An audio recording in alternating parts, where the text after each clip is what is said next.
I know how frustrating it can be when you feel like you have to constantly remind your toddler over and over again, which usually results in you raising your voice in order to get your toddler to listen to you. It can often feel like they are purposely ignoring you. But what many parents may not realize is that they have actually trained their toddlers not to listen. What? I know, you may be thinking, but I do teach them to listen and that they need to do what they are told. Now, the problem is not that your child isn't listening. Your toddler is most likely listening to everything you are saying. But the problem is your toddler is not doing what you are requesting of them. I get that this can be shocking news, but let me explain. Now, I understand that no parent deliberately teaches their children not to listen and ignore them, right? That would just be plain silly. But it's so easy to fall into a behavior that unintentionally teaches toddlers to not listen and to ignore you instead. The reason it is easy to fall into the cycle is that you may not even know that you are in this cycle or that what you are doing is causing your toddler to ignore you. However, once the cycle is pointed out, then you can start paying more attention to how you interact with your toddler, and you will go, oh, that's why my toddler doesn't listen. Let me share an example with you. When you go to ask your toddler to do something like throw their wrapper in the garbage or put their toy in the toy bin, it may go something like this. You nicely and calmly ask your little one to do something. Can you put this toy in your toy bin? And then you go back to doing what you were doing.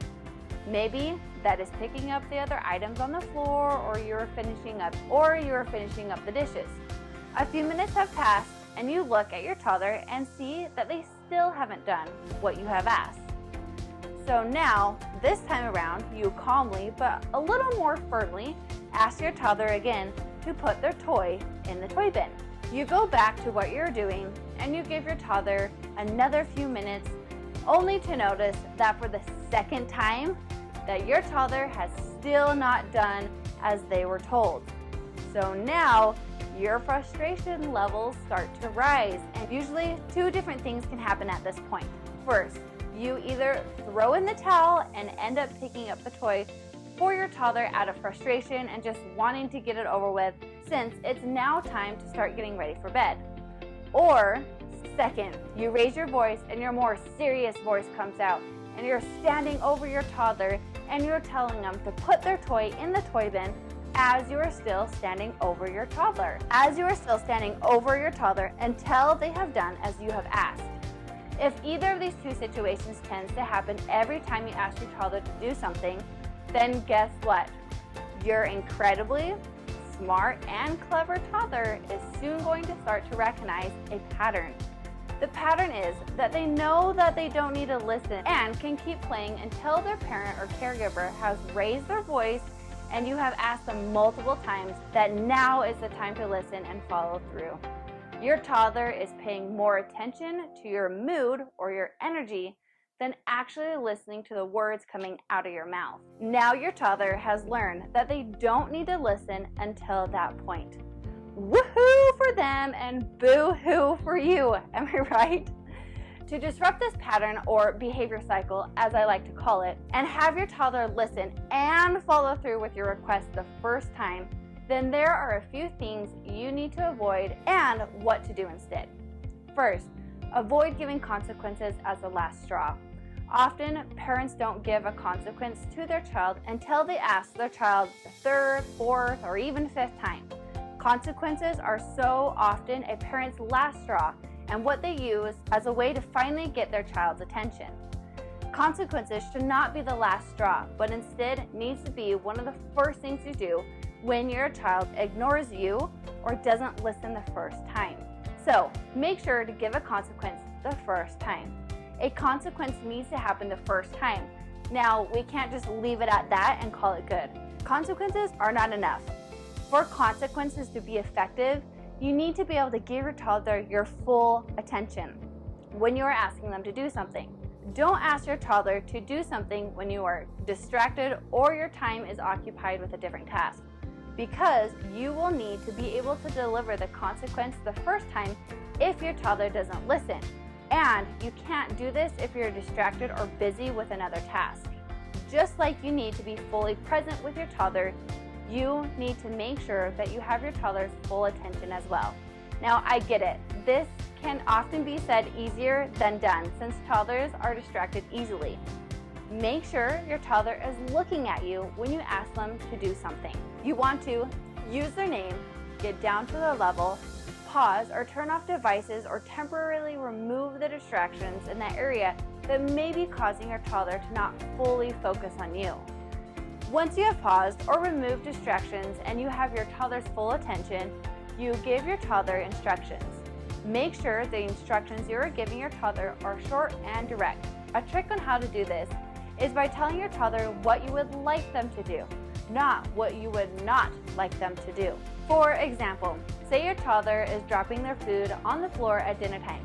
Instead of saying, "Stop dropping your food on the floor," you say, "Food goes in your mouth." It's best to avoid phrases such as, "Don't do that," "Stop doing that," or "Don't touch, don't hit, don't bite, don't lick that." You are much more likely to get a better response from your toddler when you tell them what you would like them to do rather than telling them what you would not like them to do. Here are some more examples. Please eat your snacks at the table. Stand is for building, not throwing. Show me what you can build. It's time to put your toys in your toy box now. Or subscribe to this video and give it a thumbs up if you are finding this video helpful. Okay, in addition to giving your toddler consequences the first time, you also need to avoid phrasing your request as questions. When we make requests to our toddlers, we tend to phrase them as questions such as, "Will you please get your shoes on?" Or, "Are you ready to go potty?"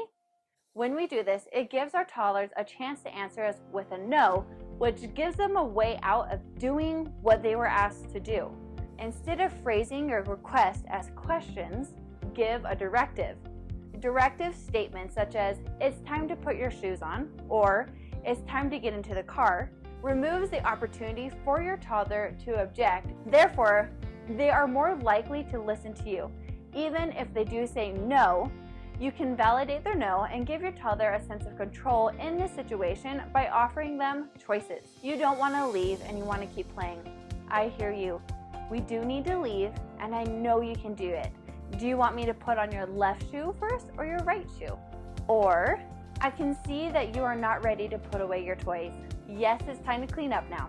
Do you want to put away your cars first or your blocks?" This way, you are letting your toddler know that you hear their opinion, which is no, and you are stating the boundary again and giving them options on how they can complete the task.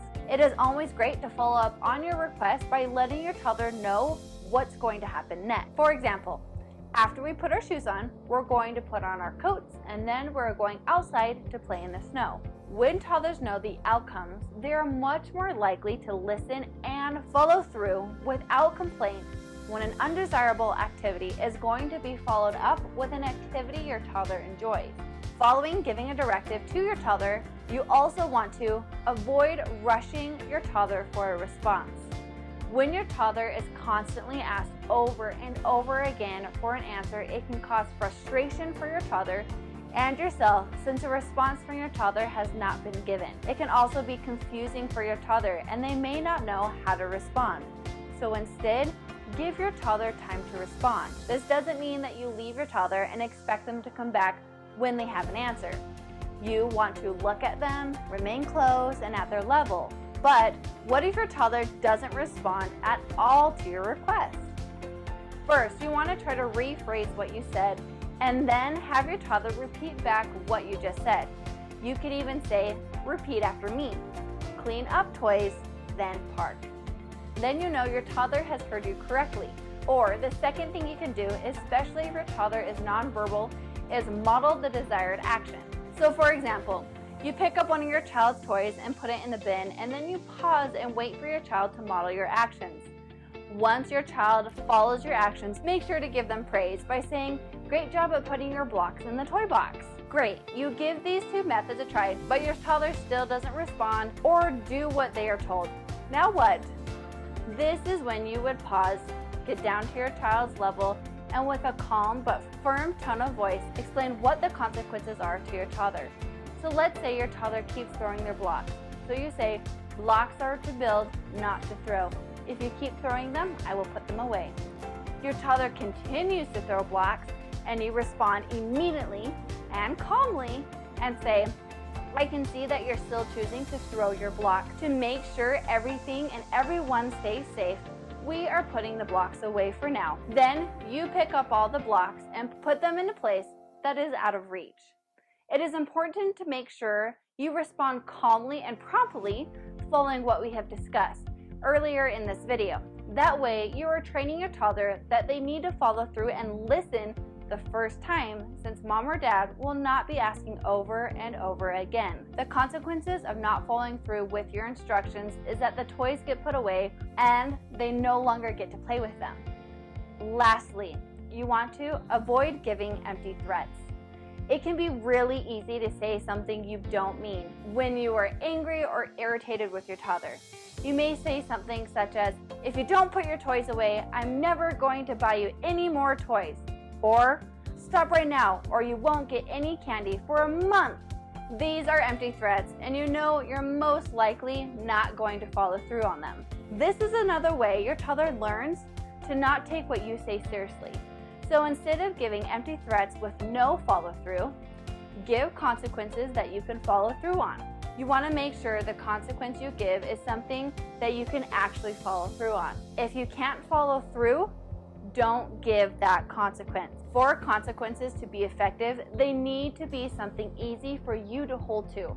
For example, if your toddler is throwing a tantrum in the grocery store because they can't have that candy bar, instead of continuing to listen to your screaming toddler, which may only lead you to give in to your toddler, give a consequence that can be easily followed through. If you're in the habit of yelling or nagging your toddler to get them to listen, this can somewhat be a challenge at first. This is because your toddler is most likely to cry and throw a tantrum in protest to the toys being taken away. If you are unsure how to respond or handle your toddler when they are throwing a tantrum, make sure to check out this video right here. The key to making this work is consistency. If you want your toddler to stop ignoring you, they need to learn that when you say something, you will follow through. Just like learning any new skill, it does take time. However, when you follow all the steps given in this video and you are consistent every time, your toddler will start to respond the first time and stop ignoring you. And you will start to avoid the need to yell to get your toddler to listen like you've had to in the past. Now, if you want to learn more gentle parenting tips, such as how to reduce the frequency of your toddler's tantrums, how to be consistent with consequences, and how to parent from a place of peace, love, and connection, check out my book, Parenting Without Drama. Click the link in the description below to get your copy of my book. Thanks so much for watching. Don't forget to subscribe, and I will see you in the next video.